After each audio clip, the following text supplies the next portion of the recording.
Beneath the ordinary world lies a veil, and behind it, the voices of the lost still whisper.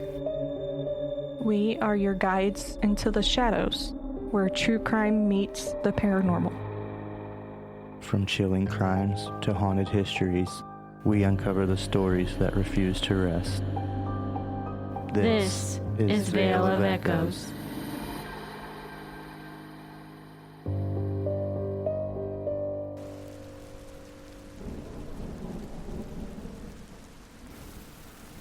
I remember the light first, how it spilled through the smog and caught the dust in the air, like glitter on a dream that was already dying. They called it the City of Angels, but angels don't live here. They just watch and forget. I wasn't anyone special, just another girl with a suitcase, red lipstick, and a photograph I carried like proof that I mattered to someone. I wanted to be seen, to be remembered, to belong somewhere that didn't hurt. But the city, it doesn't love, it uses. It promises you stars and buries you in the shadows.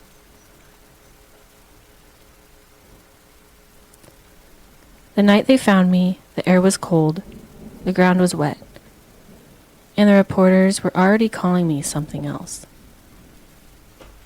The Black Dahlia. Yes, a flower I never wanted to be. They forgot my name before the ink even dried. Sometimes I walk the streets where they left me. The city's changed, but its hunger hasn't. It still feeds on the lost. It still drinks the sorrow. I thought I'd fade, but I didn't.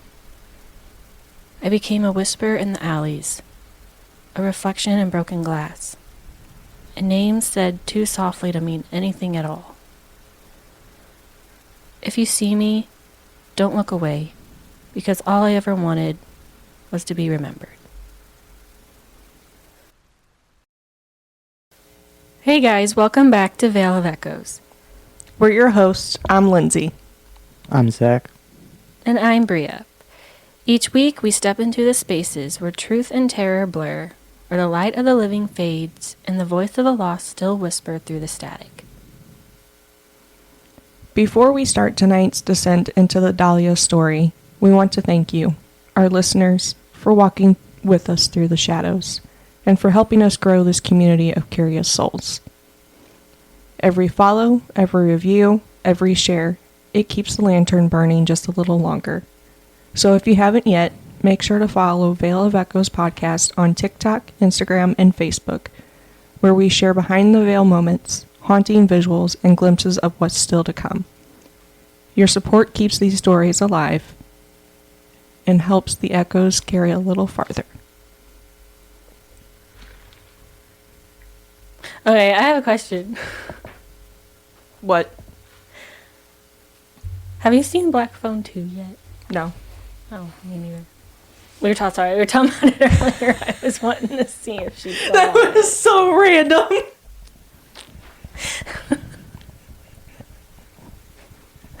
was the most random thing ever. It was random. I was just curious. I want to see it. Yeah, I haven't seen it yet. Okay. I need to see it. Yeah. I need to watch a lot of stuff. I watched the first one the other day. I need to rewatch it. Yes. I want to watch Sinister again. That's a good one. That's both Ethan Hawke's. Hawk. Yeah.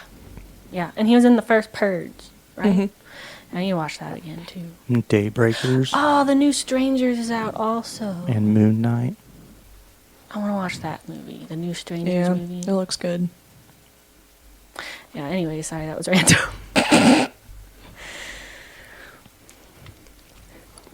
And tonight's story is one of the most haunting ever told. A mystery wrapped in starlight and sorrow. A case that turned a hopeful young woman into one of the darkest icons in American history. Before she was a headline, she was a daughter, a friend, and a dreamer named Elizabeth Short. Her murder shocked Los Angeles, a city that built its fortune on beauty, fame, and illusion. But behind the lights, the truth was always hiding in the dark. Because tonight we're going back to post-war Los Angeles, a city where ambition and corruption shared the same heartbeat, where beauty could be a curse, and where one woman's name became eternal. For all the wrong reasons. This is the story of the Black Dahlia, a case that blurred the line between Hollywood's dreams and its nightmares. Before we begin, a warning. This episode contains descriptions of graphic violence, murder, post-mortem mutilation. Listener discretion is strongly advised. We share this story not to glorify its horror, but to remember the humanity behind the legend, and to explore why some spirits never find peace. Let's step into 1947 Los Angeles, where the City of Angels was anything but holy. Before she was the Black Dahlia, before her name became a headline, Elizabeth Short was simply a girl who dreamed in black and white. A daughter, a sister, a hopeful soul searching for her place in a world too sharp for her edges. She was born on July 29, 1924, in Hyde Park, Massachusetts. Her father, Cleo Short, made a living designing miniature golf courses during the booming 20s. But when the Great Depression hit, the laughter stopped. Money vanished, and in 1930, so did Cleo. His car was later found abandoned on a bridge at Melford. Everyone believed he jumped. Elizabeth was just 6 years old. Except he hadn't. Years later, she'd discovered he'd faked his death and fled to California. A ghost of his own making, and the wound he left never healed. Her mother, Phoebe, worked tirelessly to keep the girls fed, taking in laundry, renting out rooms, and teaching her daughters to stay kind even when the world wasn't. But Elizabeth, she was different. She lived in daydreams, she'd stare at magazine covers, at actresses who seemed made of light. Hollywood was her North Star, the promise of something brighter than home. At 16, her health began to fail her. Asthma and lung problems made the cold Boston winters unbearable. Doctors told her she needed warmer air. So she started drifting south. Florida, California. Places where the air itself seemed to shimmer with possibility. She waited tables, worked as a movie usher, and she wrote letters home, always polite, always hopeful. Dear Mother, I'm still looking for work. The weather's beautiful here, sunny every day. I know something good will come soon. It has to. Please tell the girls I'm fine. But she wasn't. She was alone, drifting between cities, and chasing a dream that always seemed just out of reach. It's like she kept trying to rewrite her story, but the world refused to give her a clean page. And every chapter got a little darker. In 1945, she fell in love with a pilot, Major Matt Gordon Jr. He was handsome, heroic, and promised her the world when he returned from war. But he never did. His plane crashed before they could reunite. Some say she wore black for him after that, mourning a love that never got to grow old. By 1946, she finally made her way to West California to find her father, to start again, to live the life she dreamed about since she was a little girl, staring up at the silver screen. But Cleo Short didn't welcome her. He built a new life, and there was no room in it for his daughter. Within weeks, he kicked her out. So, Elizabeth drifted again. through Santa Barbara, San Diego, and finally, Los Angeles. She stayed with friends, sometimes strangers, chasing modeling work and clinging to the belief that one day she'd be seen for something good. She stood out everywhere she went. Pale skin, black curls, red lipstick. People noticed her, and sometimes for the wrong reasons. Locals started calling her the Black Dahlia, after the Blue Dahlia, a noir film playing in theaters at the time. A dark-haired girl wrapped in mystery. It was supposed to be a compliment, but it became a prophecy. She wanted to be famous. Instead, she became unforgettable, and not for the life she lived, but for the horror she'd endure.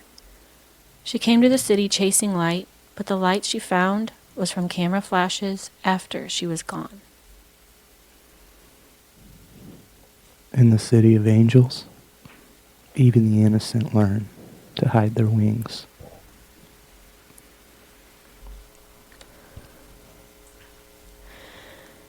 It was cold that night, the kind of cold that finds its way inside your chest.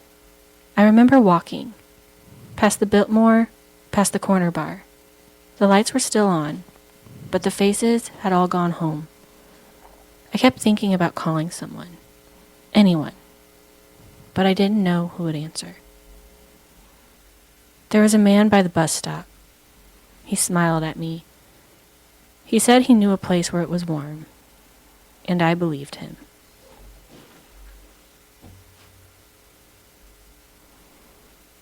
If you would have been Elizabeth that night, cold, tired, and chasing the last flicker of a dream, would you have trusted a stranger who offered warmth, or just walked away into the darkness? Today's world, I would have walked away. Yeah. But I feel like back then, it was kind of different. Even back then, though, you had to kind of Right. But I know still question it. But if I'm being told, "Hey, there's somewhere warm I can take you," oh hell yeah, I'm gonna take you up on that offer because I don't like being cold. I just go back to like when my grandma, when they were like teenagers and stuff, they'd get rides from people all the time. You know. So, Oh yeah. just different time back then. I mean, that's what my grandma told me. Is back then that's what they would do. Now, hell no. Yeah. Nope. Absolutely not. That's just sad. She had a sad upbringing, kind of, too. Yeah, she went to find her father who didn't want her, faked his own death to get away from her, and kicked her out after she was a grown-up. That's sad. Father of the Year award. Yeah. Yeah.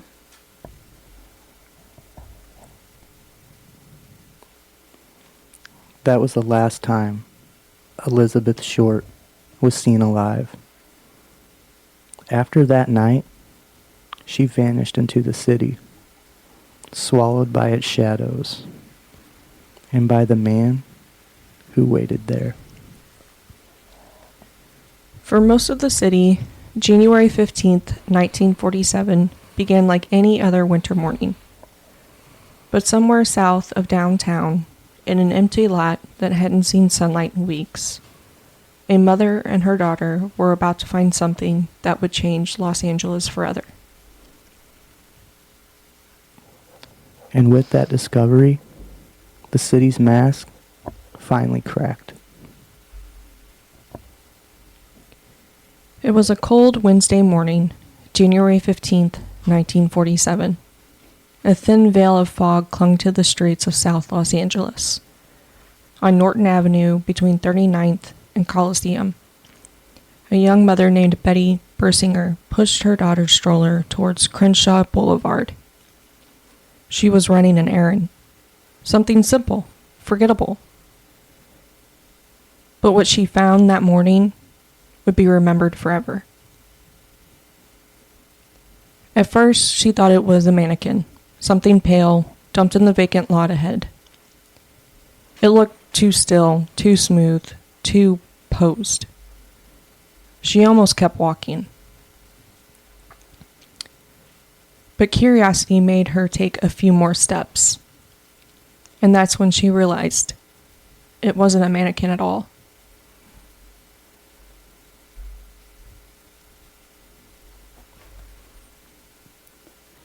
I remember the cold first, and the silence that came after. The city never sleeps, but that night, it did.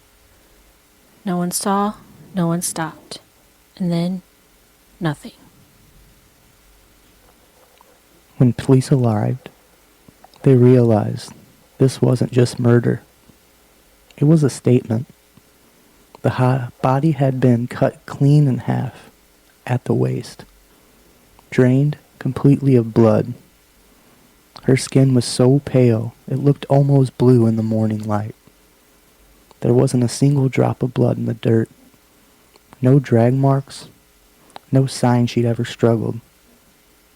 Whoever did this had done it somewhere else, and then brought her here, laid her out like an offering. Her mouth had been carved open from ear to ear, a brutal slash that created a haunting smile. Her wrists and ankles were bound with rope. Her body was washed, scrubbed clean, and positioned deliberately. Arms raised, legs spread, her face turned towards the sky.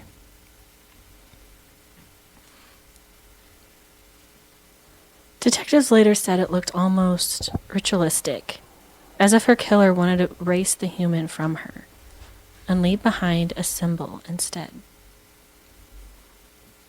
By the time detectives could secure the area, reporters have already arrived, stepping through evidence, snapping photos, shouting questions. It wasn't just a crime scene anymore. It was chaos. The city hadn't seen anything like it, not in its short and glamorous history, and certainly not in this neighborhood. By noon, whispers were spreading across Los Angeles. Did you hear? A woman cut in half. A starlet. A showgirl. Hollywood beauty slain. Tortured body found in LA field. The Black Dahlia. Who was she? By the end of the day, every newspaper had her photo, and a new name to go with it. The Black Dahlia. It wasn't her name, it wasn't her story, but it was the one the city chose to remember. At the morgue, her fingerprints were wired to the FBI. The match came back in hours. Elizabeth Short, age 22, a waitress, a dreamer. The girl from Medford, Massachusetts, who'd come to California chasing light. When her identity hit the papers, the headlines got louder and crueler. They called her a drifter, a tease, a wannabe actress who'd gone too far. But none of that was true. They didn't know her story, and they didn't care to. The Los Angeles Examiner even called her mother in Boston, pretending Elizabeth had won a beauty contest, just to get personal details for their front page. That's fucked up. Oh, yeah. And when they had them, they told Phoebe Short her daughter was dead, that her body had been mutilated beyond recognition. The press turned grief into a headline, and Los Angeles couldn't look away. The autopsy was as precise as the crime itself. Her body had been drained entirely of blood, her organs removed and rearranged, her flesh cut with surgical precision. Even the way she was bisected, a clean, professional cut through the lumbar spine, was something only a trained hand could do. No defensive wounds, no evidence of struggle, no sign of sexual assault. The medical examiner said she likely died from blunt force trauma, a blow to the head, before the mutilation ever began. Real quick, I looked it up because I was curious if she did, because you heard stories like, did you hear the rumor like how they found her Stuffed with grass. Yeah. Oh, Apparently yeah. that was a rumor. But they said evidence suggesting possible assault. An autopsy found that her anal canal is dilated at 1 3/4 inches, which suggested the possibility of rape. But samples taken from her body tested negative for the presence of sperm. Yeah, because I thought the rumor was that he shoved grass up there to cover any evidence of any of his evidence he left behind. Yeah, that's what I thought too. And Twisted, but still. It says the official autopsy on Elizabeth Short found that her intestines had been removed, folded, and tucked neatly beneath her buttocks. This is the one of the most gruesome details of her murder, but it's sometimes confused with the false rumor that her intestines or grass were shoved into her body. Her organs were put in her... Neatly folded and put underneath her. Yeah. Somebody took time to do this even after they dumped her off. They didn't just throw her out of the fucking... It took her wherever, let This her is- drain. I want to know how you fold intestines I mean- neatly. I mean, they are long and... I mean, they kind of already sit on top of each other. And after you drain them and flatten them out, it's just like a hose with no water. Oh my god. What? Well, I'm going to look at hoses differently now. This poor girl. Well, isn't it like miles of intestines? It's your intestine's pretty big, actually. I thought they were pretty long, so They I are. mean, they took time to fold all that stuff up. Aren't they like as long as a school bus or something? On average, the total length of intestines is around 20 to 25 feet. Yeah, so he had I mean, it varies depending on age and stuff, but that's like an average adult. It says the length of the small intestine is roughly 9 to 16 feet, 2.5. while the large intestine is shorter, measuring around 5 feet long. the large intestine, is that the one that leads to your anus? Okay. From the mouth to the butt. Yeah. Yeah, because the small intestine's like something they just kind of engineered inside of us because it goes from that point of your bladder to your urinary tract. Mm-hmm. I just think of Shrek. Better Yeah. out than in. Yeah. Yeah. That's what I think of. The small intestines first, and then the large. But they Wow. said they found her anal canal dilated, so I don't know. Yeah. So whoever did this didn't just kill her. They studied her. They disassembled her. Like a surgeon working on a cadaver. The city wanted to see a monster, something easy to hate. But what they didn't see was the reflection in the mirror. Because this kind of cruelty, it doesn't come from nowhere. It grows in places that worship beauty and forget to value humanity. A few days later, the police tape came down. The crowds left. And the empty lot returned to silence. But the locals said the air there felt different. Heavy, hollow, like the ground was holding its breath. Even months later, people avoided walking past after dark. The grass refused to grow, and children whispered that sometimes, when the wind was just right, they could still hear someone crying. The body was gone. But the shadow it left behind wasn't going anywhere. So when you hear what was done to her, the precision, the cruelty, the way she was displayed, what do y'all think happened? What was it, power that drove her to do it? Hatred? Or something darker within the city itself? I think it was just some twisted, sick fuck. To me, it almost resembles Jackass. a Jack the Ripper copycat, but Jack the Ripper didn't. What was that word? Dissect? Oh, bisect? Bisect. Yeah, he didn't bisect his victims, but A lot of the work that was seen done on his victims was with precision, like a professional has done it. Yeah. That's another case I want to do. Wasn't there rumors he's H.H. Holmes? Mm-hmm. There was a lot. Yeah, but Because H.H. Holmes made his fucking murder hotel, I just the feel... Labyrinth. Yeah. Yeah. I just feel this dude was just, like, demented and wanted to... Fucked up. Yeah, I think he got a thrill off of it, obviously. he's seen all these starlets coming through looking for a better life. He was probably a no one, and then in her desperate time of need, he offered her warmth, and she accepted it because she had nowhere else to go, being thrown out by her fathers, and, well, her father. She ended up at this bus stop and then thought for 1 second there was a glimpse of humanity, and then that's when she met her Then- demise. She out. Mm-hmm. Because if it wasn't this guy, it was definitely somebody this guy knew. Oh, yeah. I think... Well, wasn't she there for, was it weeks or months? She'd been there for a while before this happened, correct? I think so. I can't remember what year it said she came there, but this was 1947, so I believe she was there for at least a few years already, because I want to say it was 45 or something when she made it, and her dad kicked her out of the house when she came to find him. And Yeah, it says she was definitely seen last at a hotel the Cecil. before disappearing. No.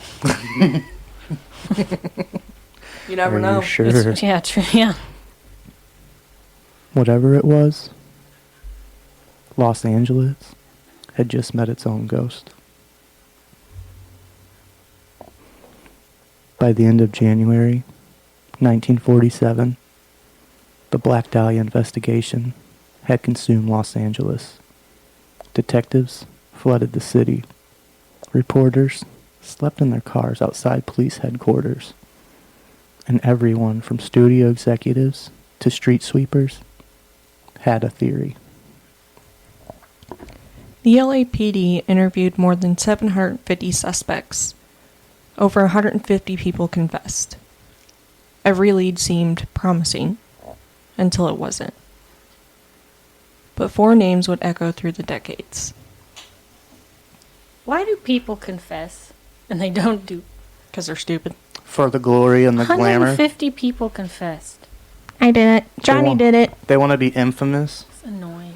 Like there's probably so many people out there like who admitted to murders they didn't do after they got caught for a murder they were guilty of, just to add it on and see them more fucked up. I hate people. Because the more bodies you have, the more people are going to look into you. Yeah, that's true. People are stupid. Mark Hansen wasn't a stranger to the city's dreamers. He was a nightclub owner, the man behind the Florentine Gardens, a neon oasis for aspiring dancers and lonely producers. Elizabeth Short had stayed at his house briefly in 1946. One of the many women he offered, a place to sleep in exchange for company. When detectives opened a gasoline-wiped envelope and found Hansen's name embossed on the black address book inside, it looked like the killer had chosen to make him part of the story. Hansen admitted Elizabeth had lived with him, but he had said she left after an argument. Some sources claim he was angry because she refused his advances. Others say he'd become possessive, and that she confided to friends when she was afraid of him. But here's the problem. There was never any hard evidence. No fingerprints, no witnesses, just that address book, and the uneasy feeling that maybe the killer had planned it to send the investigation down a false trail. Then there was Dr. Patrick O'Reilly, an Army surgeon known for his temper and cruelty. He had worked at a downtown hospital where experimental surgeries were performed. He had also been accused of beating a woman, a secretary from his own clinic, and bragged afterward that she was lucky he hadn't used a scalpel. The precision of Elizabeth's wounds, the clean bisection, the flawless dissection pointed to someone with medical training. It made O'Reilly look perfect on paper. But his alibi was ironclad. He'd been on duty at the hospital the night she was killed. Still years later, retired detectives admitted, off the record, that they were never fully convinced. The cuts, the method, they matched too perfect to be a coincidence. Next came Leslie Dillon, a 27-year-old bellhop, mortician's assistant, and self-proclaimed crime writer from Florida. He wrote a letter to the LAPD claiming to know who killed the Black Dahlia, a man named Jeff Connors. But his letter was too specific. It mentioned the body being cut in two, the scrubbed skin, and the posed display. Details never released to the public. Detectives grew suspicious. They invited Dillon to Los Angeles, pretending to seek his help. But once he arrived, his story fell apart. He couldn't explain how he knew so much. When cornered, he insisted he learned it through dreams. Some officers believed Dillon had an accomplice, another hotel worker who once lived near the murder site. Others suspected Dillon himself was being protected, that he had ties to someone inside the department. When the case got too close, internal memos showed detectives were ordered to release him. Just like that, gone. The official explanation? Insufficient evidence. But decades later, an LAPD file titled Dillon Matter surfaced, and in the margins, an anonymous note was scrawled in pencil. Shut down by command. Too many names involved. And then there was Dr. George Hodel, the name that refuses to die, a wealthy physician with an ego to match. Hodel lived in the infamous Souden House, a mansion built like an ancient Mayan temple, all sharp edges and shadowed corridors. It didn't look like a home. It looked like an altar. Hodel wasn't just another eccentric doctor. He was a man whose brilliance bordered on cruelty, a surgeon trained in anatomy, who ran one of Los Angeles' first venereal disease clinics. He knew how to cut, he knew how to clean, and he knew how to make evidence disappear.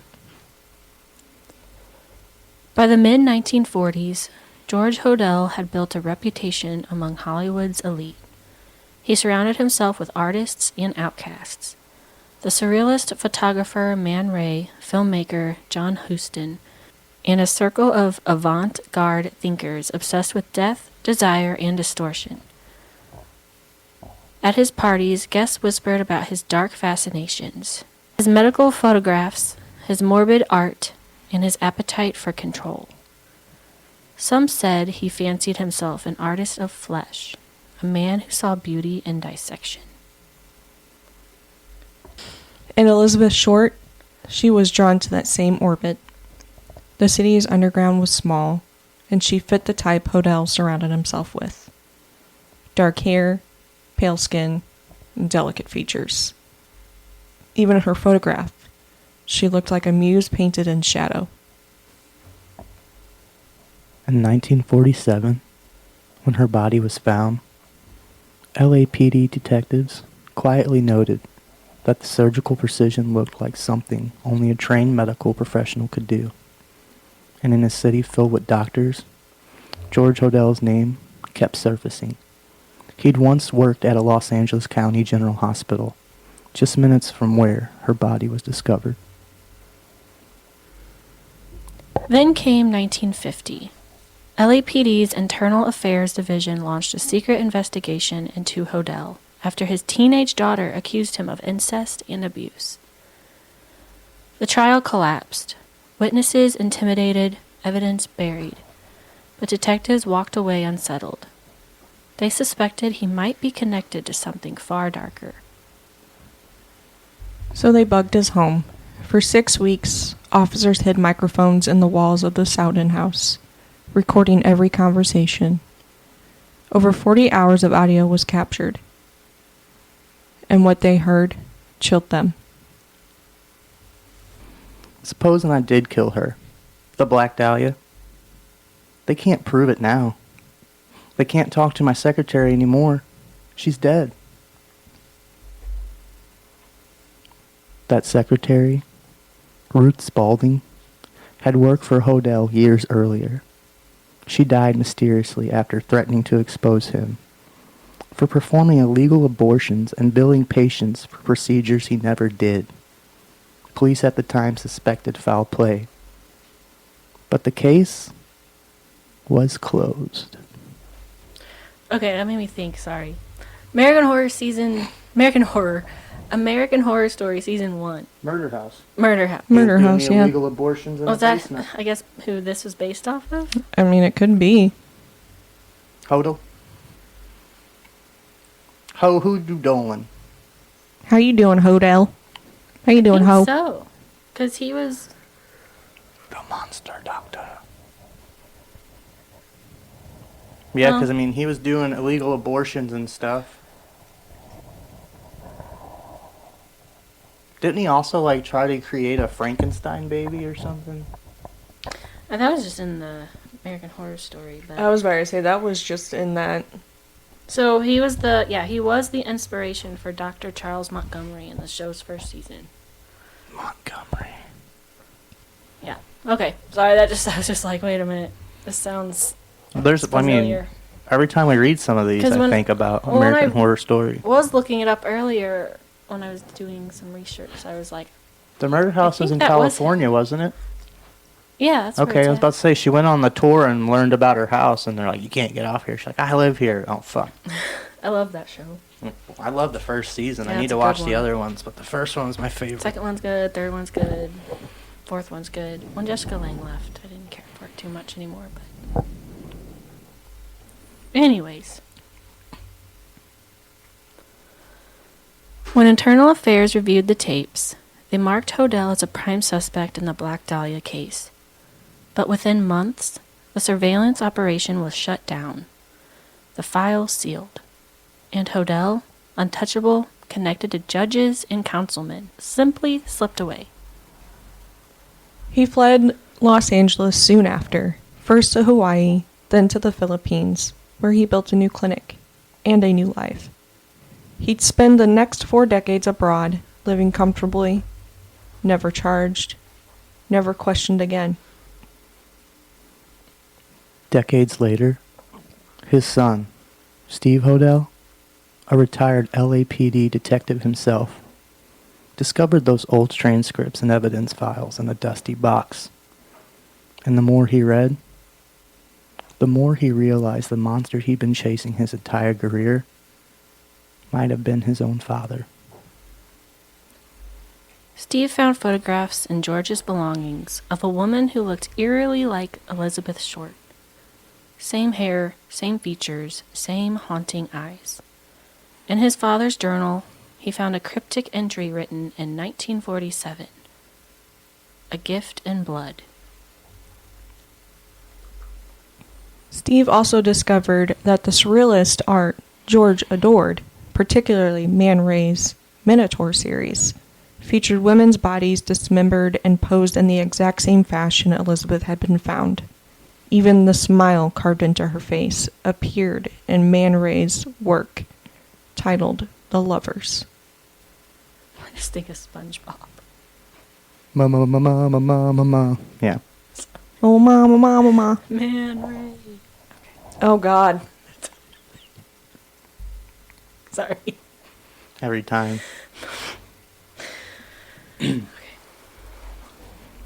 When Steve compared crime scene photos to his father's sketches and art books, the parallels were undeniable. Even the layout of the Souden house, its hidden rooms, its basement drains, matched the speculation of where the murders could have occurred. If George Hodel was innocent, his life was a series of horrifying coincidences. But if he was guilty, he was the most protected killer in Los Angeles history. A man shielded by power, wealth, and art. And maybe that's why the case was never solved. Because the monster wasn't hiding in the dark. He was hosting dinner parties in plain sight. He was a man who seemed to collect secrets. And in Los Angeles, secrets were worth more than gold. Maybe that's why the case was buried. Not because the truth was missing, but because too many people already knew it. When you look at George Hodel's life, you start to realize the Black Dahlia wasn't just one man's crime. It was the city itself, its corruption, its power, its hunger, working together to protect its own reflection. Detectives had the recordings, the statements, the motive.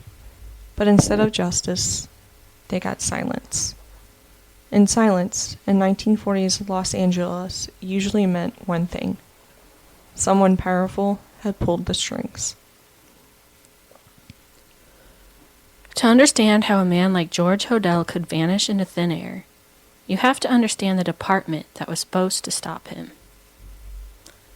Los Angeles in the 1940s wasn't just a city of stars. It was a city of payoffs.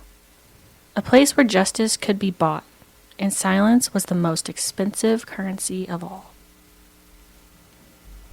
At the time of the Black Dahlia investigation, the LAPD was drowning in its own corruption. Officers pocketed bribes from gamblers, mobsters, and brothel owners. Detectives leaked case files to reporters for cash. And politicians, desperate to keep the city's image clean, ordered evidence destroyed when the truth got too ugly.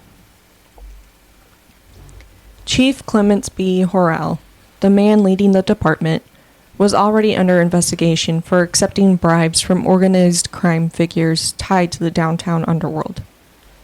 He preached reform in public, but behind closed doors, he was just another cog in the same machine.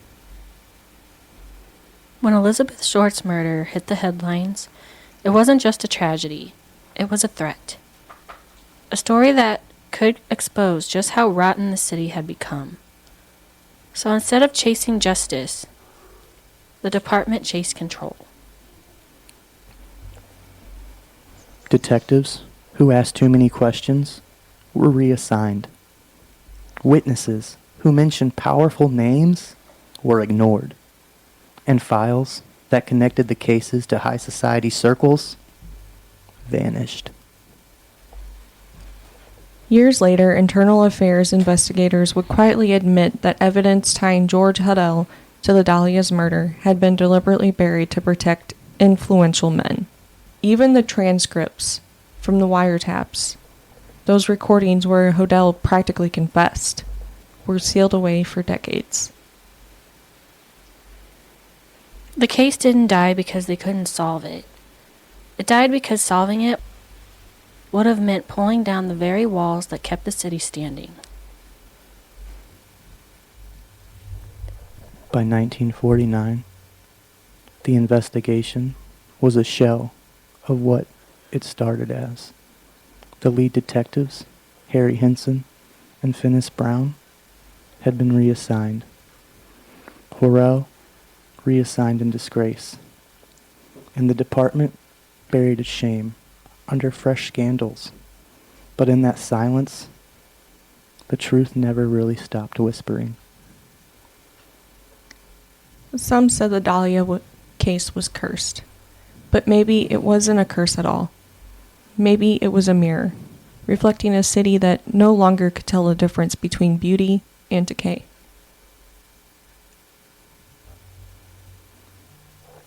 The Black Dahlia drifted from fact to folklore.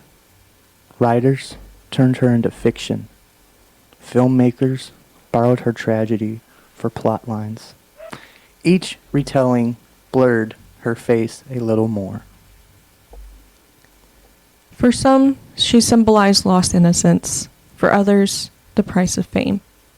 And for Los Angeles, She became the ghost it could never exorcise. But peel away the legend, and you still find the same truth. A young woman with dark hair and impossible hope, caught between a dream and a city that devoured both. The Black Dahlia had become myth. She was no longer Elizabeth Short, the hopeful 22-year-old who wrote home about sunshine. She was the ghost of Los Angeles, a symbol of everything the city hid behind its smile. So I just have a quick question. After we've heard all of the evidence between these different suspects, who do you guys believe in? 100% the surgeon. Well, there was 2 surgeons. Well, the Hodel one. Yeah. Yeah. Because I Definitely. mean, he's like, I didn't confess to it, but basically confessed to it. Well, Yeah. yeah, because you admitted that she lived with you, and people have reports that she was staying with you, and your son even found stuff tying you to it. Yeah. When the son finds the stuff, that's pretty well known. That it's, yeah, my dad was the one who did it. Oh, yeah. It's I think both of his kids, too, think. Well, yeah, it's definitely did. out of power and wealth. If they would have turned him in, they would have got nothing. They didn't want to risk that. Their dad was probably one of the richest men in Los Angeles at that time. If he had that much power to pay off not only the police station and the reporters, but politicians, Yeah. He's definitely hiding something. Los Angeles has always been corrupt, and that's the only thing that's going to run it is greed and money. Well, that and how he how he fled the country. Oh, yeah, right away. Yeah. For 4 decades, he lived a whole life somewhere else doing the same stuff. Yeah. Who knows? He probably did something there, too. Well, I'm pretty sure, like, there's no doubt in my mind he killed that one woman because she was going to turn him in for Oh, yeah. the wrongfully secretary. charging people for procedures he did not perform. Mm-hmm. Doctor's visits aren't cheap. Hell no, they're not. And what, that was 1940, so you're rounding about to the Great Depression, so money was getting scarce already, and it's because of pricks like him who were charging people for stuff that wasn't even being done. Yeah. It's like, I'm sorry, sir, I got to charge you for an amputation. I still have all my limbs.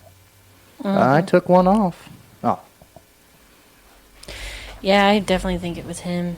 Especially how he said he confessed it, really. yeah, how they said they couldn't ask his secretary no more because she's gone, she's dead now. I was just getting ready to say, I mean, just from the secretary, hearing That's- that, it's like, you know. Uh-huh. It's obvious. I mean, yeah, it's obvious you did it. Why couldn't you just be straightforward? All the evidence leads to you. Everyone believes it's you besides the people who, well, even the people who are afraid of you or work with you believe it's you. They just don't want to tell anybody because they're afraid they're next. I know the Leslie Dillon guy, though. That was kind of suspicious only because he knew, like, how her Everything. body was posed and stuff without...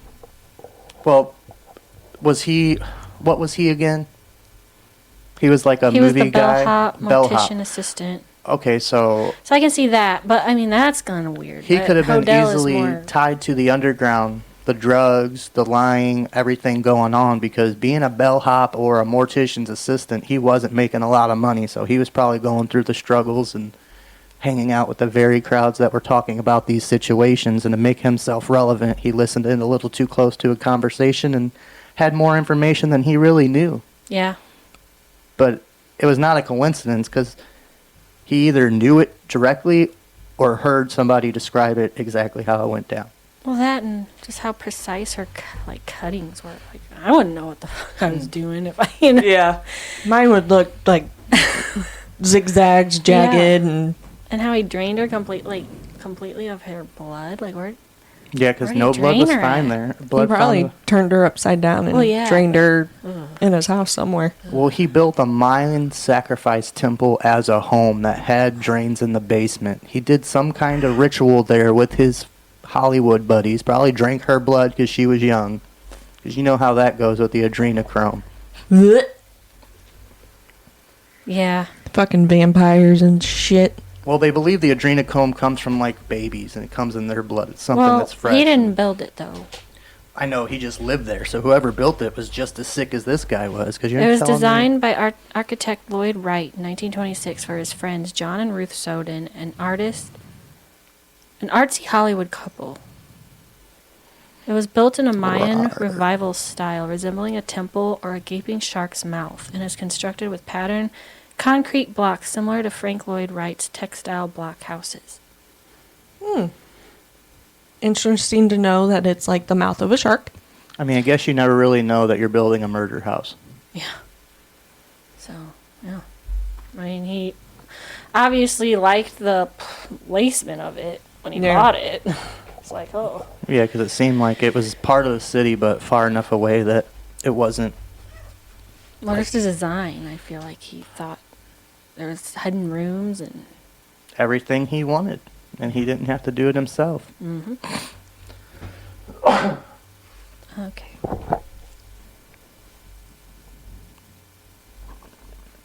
But maybe the story didn't end with her death. Because in Los Angeles, ghosts don't rest. They linger where their names were last whispered. And if you listen closely, you might still hear her in the echo of the hotel hallway or the hum of the Selden house after dark. For most people, the Black Dahlia story ends with the headlines, the photos, the horror. But in Los Angeles, nothing really ends. Not fame, not tragedy, and not the ghosts they leave behind. They say her spirit still walks in the places she once dreamed of, trapped somewhere between the spotlight and the dark. And maybe that's fitting, because this city built her story, and it's the city that keeps her here. The last place Elizabeth Short was seen alive was the Grand Biltmore Hotel in downtown Los Angeles, a 1920s palace of marble floors and mirrored halls. She checked in her bags at the front desk on January 9th, 1947. Said she was waiting for a friend. She never left.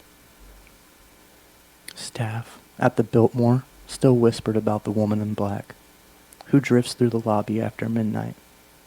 She's been seen near the elevators, her reflection appearing in mirrors before fading away.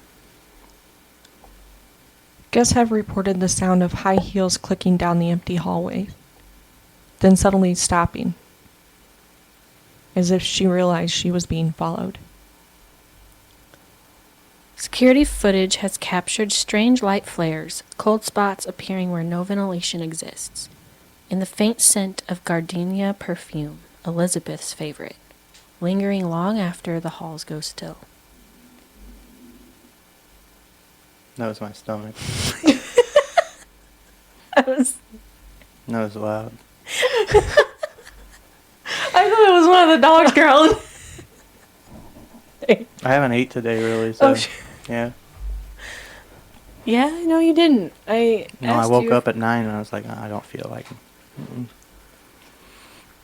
It's catching up to you now, I guess. Yeah, it felt weird.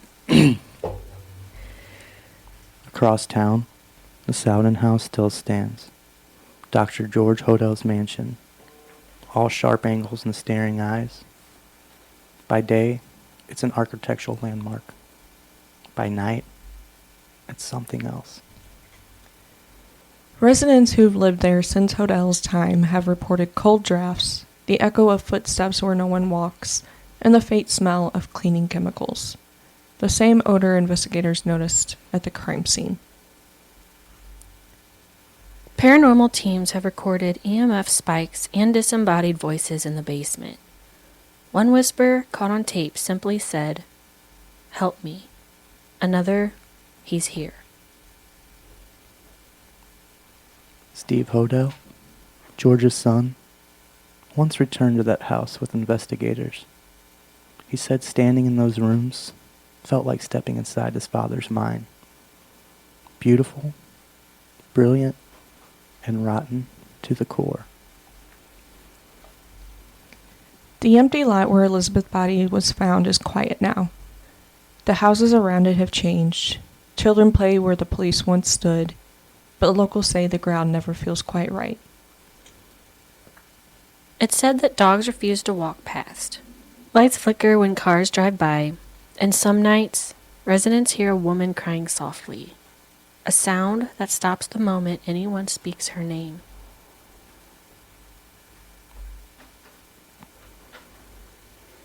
When paranormal researchers visited in the 1980s, their equipment malfunctioned every time they crossed the boundary line where the body once lay. They described it as a static hum, like the air itself was remembering. Elizabeth Short's story never faded. It became a legend, one that Los Angeles refuses to let go. Her face has been reimagined in film after film. The Blue Gardenia, LA Confidential, The Black Dahlia, each turning her tragedy into something glossy, cinematic, and heartbreakingly distant. Actresses have played her, artists have painted her, and ghost hunters still chase her. But somewhere beneath all that myth and makeup is a real girl who once wrote home about sunshine and second chances. That's the paradox of the Black Dahlia. She was never famous while alive. Only after death did the world finally look her way. And maybe that's why her story still haunts us. Because we didn't listen when she was alive. And now, we can't stop hearing her after she's gone. Elizabeth Short came to Los Angeles chasing light, but this city, it has a way of swallowing the light whole. She was 22, full of hope, full of hunger, and maybe that's why her ghost still lingers. In mirrors, in headlines, in every shadow where beauty meets ruin. Maybe she still is. Because in Los Angeles, some dreams never die. They just fade into the veil. What do we make of Elizabeth Short's story?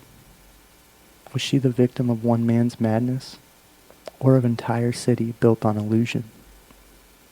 Some say her case reveals more about us than it does about her killer. Our obsession with beauty, fame, and tragedy. We turned a girl into a ghost, and a crime into a mirror reflection. Everything Hollywood wanted to hide. Psychologists might call it projected guilt. A city that built itself on dreams, haunted by what it had destroyed to keep dreaming. Haunted by what it had to destroy to keep dreaming. But the truth is, Los Angeles never solved the Black Dahlia, because it didn't want to. Some stories make better myths than they do justice. They say the dead leaves pieces of themselves behind, in places, in objects, in memory. Maybe that's why people still feel her in the places she once stood. The Biltmore's marble floors that remembered her footsteps. The Sowden house where voices echoed in the dark. The wind that moves through the empty lot on Norton Avenue. A whisper of her last breath. Some spirits wander because they can't let go. Others because we won't let them. Every retelling, every headline, every film pulls her back through the veil again.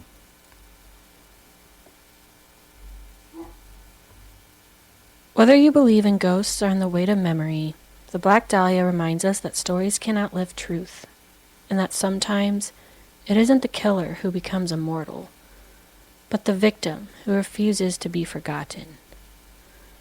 Elizabeth Short came to this city chasing light.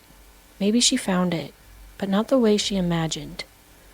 And if her shadow still lingers here, maybe it's not asking for vengeance, but for understanding. Her story's so sad. It really is. Depressing. That concludes this episode of Veil of Echoes. Thank you again to every listener who's joined us beneath the veil, every follow, every review, and every message that keeps this journey alive. If tonight's story stayed with you, take a moment to rate or review our podcast wherever you listen. It helps new voices find us, and keeps the echoes traveling farther than before. Follow Veil of Echoes on Instagram, TikTok, and Facebook for behind-the-scenes glimpses, case updates, and haunting visuals from each episode. Your support keeps the lantern lit and the veil open just long enough for us to step through again. Next week, we travel north to a mansion built like a maze, where staircases led to nowhere and doors opened into walls. A place said to be haunted by the souls of those lost to its creator's guilt. The legend of the Winchester Mystery House. She built it to escape the dead. But the dead followed anyway. A labyrinth of sorrow, and a story where grief and ghostcraft collide. Until then, keep your ears open. And the veil closed.